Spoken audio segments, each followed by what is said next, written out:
Entretien. Mon général, avant de commencer cet entretien, est-ce que vous pourriez vous présenter pour nos téléspectateurs? Alors, je suis le général de division de Gaz Paris. Je suis secrétaire général de la Garde nationale depuis le 1er août 2022. Merci. Au cours de ces derniers mois, on a beaucoup évoqué l'importance des forces morales. Elles tiennent une part significative dans la LPM 2430.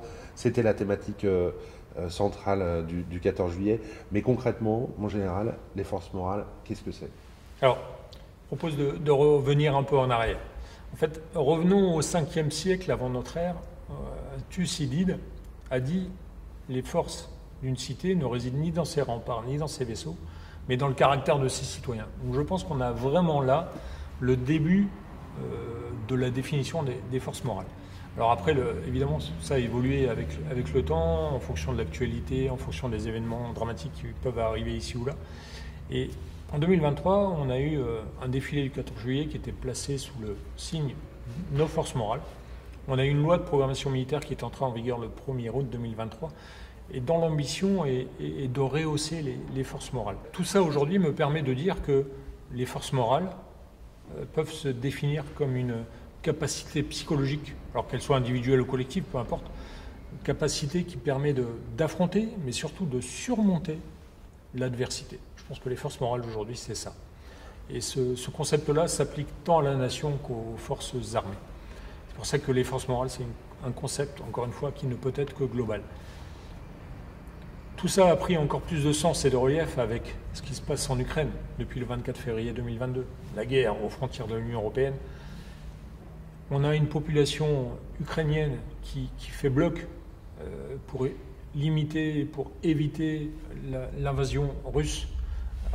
L'action de la population ukrainienne est absolument époustouflante.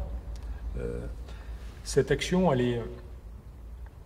c'est pas seulement une action. En fait, je pense que c'est surtout la réaction du peuple ukrainien qui permet de faire face. Et donc ça nous donne un exemple de ce que peuvent être les forces morales dans un pays.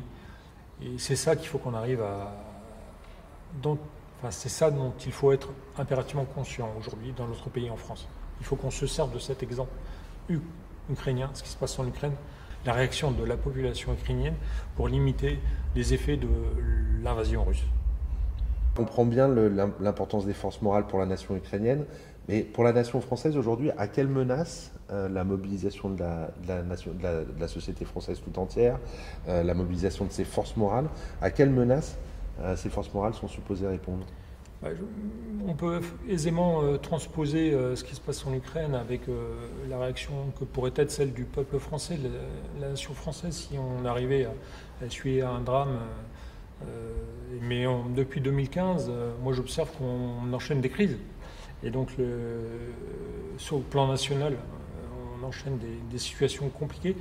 Et à chaque fois, la nation fait bloc en fait face à ces adversités-là et arrive à surmonter ça. Donc je pense que vraiment les forces morales de notre nation nous aident à éviter le délitement de certaines valeurs. On remet de la cohésion nationale, on remet du courage dans la société, on remet du lien, on remet du sens à l'action de nos armées. Et je trouve que les forces morales sont un enjeu qui permet de lutter contre cette menace de délitement des valeurs qui font le ciment de la nation française. Là, comme on voit effectivement, vous faites beaucoup référence aux forces morales dans l'histoire française de façon et même dans l'histoire de l'humanité de façon plus large. Néanmoins, quand même, dans l'histoire, c'est vrai que beaucoup de grands chefs militaires ont souligné l'importance des forces morales, mais en soulignant l'importance des forces morales des armées, oui, des soldats, plus que de la nation tout entière. À l'heure où justement notre politique de défense repose sur une armée professionnelle, pourquoi cette extension de la notion de force morale à la nation tout entière? Alors, vous avez raison. Foch est certainement un de nos plus grands maîtres à penser dans le domaine des forces morales, puisque Foch a dit à la guerre, ce qui est important finalement, c'est l'état moral, les forces morales de nos soldats, de nos troupes.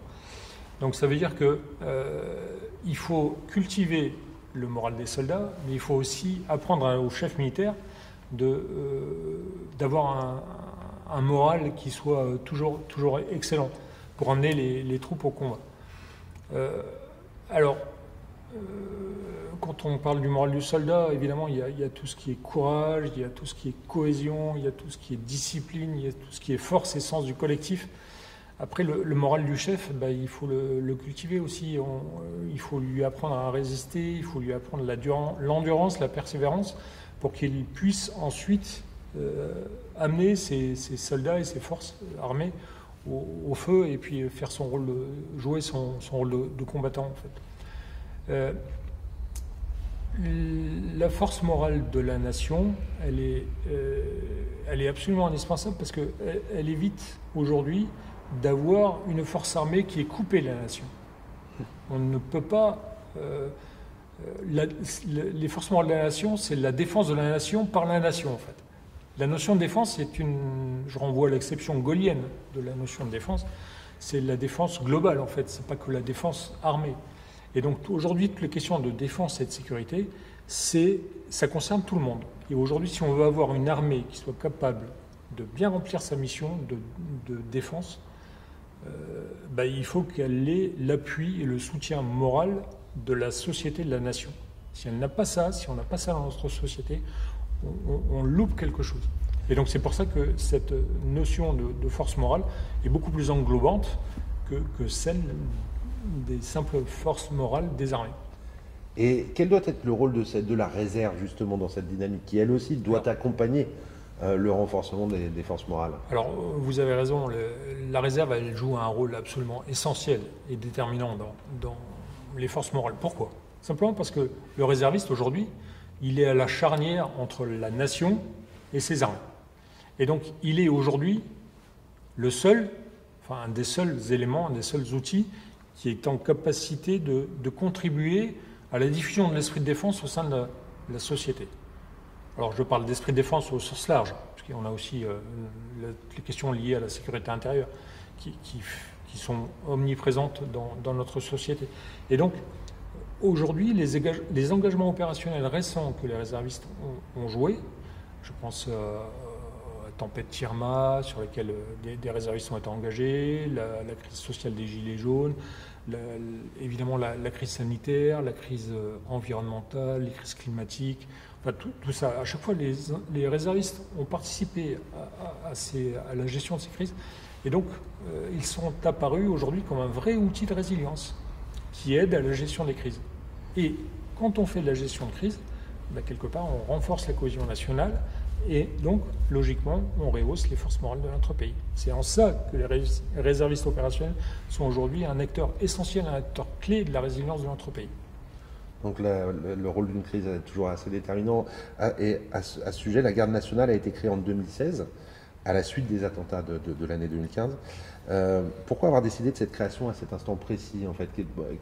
À quels enjeux la garde nationale et plus généralement les réservistes devaient répondre?